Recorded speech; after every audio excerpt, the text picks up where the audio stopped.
उन्हाळा सुरू झाला की अनेक लोक सांगतात, डॉक्टर पायांमध्ये गोळे यायला लागलेले आहेत, अचानक कमजोरी जाणवते, अंगात शक्ती अजिबात राहत नाही आहे, असं सिच्युएशन निर्माण होत आहे. मग प्रश्न पडतो आपल्याला की हा फक्त थकवा आहे की शरीरामध्ये पाणी कमी झालं आहे त्याची लक्षणं आहेत.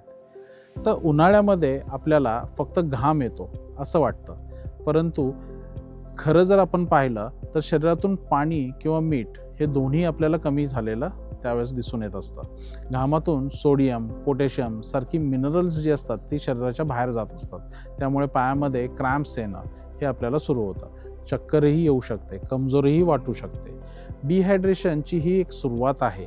त्यामुळं ही डिहायड्रेशनची सुरुवात नेमकी कशी ओळखायची त्याच्यासाठी थोडंसं एक्स्ट्रा आपण जाणून घेऊयात. त्याच्यामध्ये आपल्याला बेसिकली तोंड कोरडं पडणं, लघवी कमी होणं किंवा गडद लाल रंगाची लघवी होणं, पिवळ्या रंगाची लघवी होणं, पटकन आपल्याला थकवा जाणवणं, पायामध्ये गोळे येणं, अशी सुरुवातीला आपल्याला काही लक्षणं दिसून येतात. जास्त झाली तर BP आपल्याला कमी होऊ शकतो. तसेच चक्कर येऊन पडण्याचाही धोका आपल्याला वाढतो. ज्यांना BPचा त्रास आहे, डायबिटीज आहे किंवा हार्टचे इश्यूज आहेत, त्या लोकांनी उन्हाळ्यामध्ये स्वतःची काळजी खूप जास्त घेणं गरजेचं आहे. काही BPच्या गोळ्यांमुळे सुद्धा आपल्याला जास्त लघवी होत असते. त्यामुळे शरीरातील पाणी हे लवकर कमी होऊ शकतं. आता हे नेमकं टाळायचं कसं? तर तहान लागायची वाट बघत बसणं हा आपल्याला थोडासा एक आपला मूर्खपणा ठरू शकतो. जर दर थोड्या वेळाने आपण पाणी घेतलं तर साधारणतः दिवसाला आपल्याला 2.5 ते 3 लिटर फ्लूइड आपल्याला घेणं केव्हाही फायदेशीर ठरतं. पण घाम किती येतो यावर त्याच्यामध्ये बदल करणंही गरजेचं आहे, आवश्यक आहे. फक्त पाणी नाही तर आपल्याला ताक, लिंबू पाणी, थोडा मिठासह किंवा आपल्याला नारळ पाणी असे चांगले पर्यायही त्याच्यामध्ये आहेत.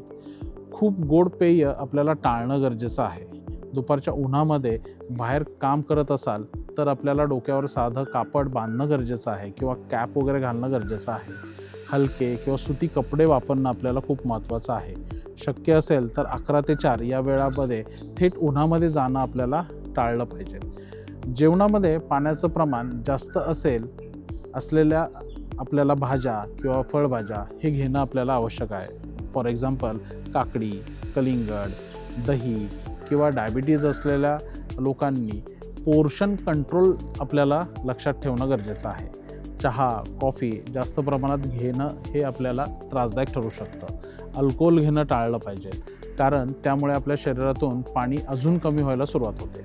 जर वारंवार आपल्याला क्रॅम्प्स येत असतील तर फक्त मलम लावून थांबणं हे आपल्याला त्रासदायक ठरू शकेल, कारण कधीकधी इलेक्ट्रोलाइट इनबॅलन्स असल्यामुळे सुद्धा आपल्याला पायामध्ये क्रॅम्प्स येणं हा प्रकार होऊ शकतो.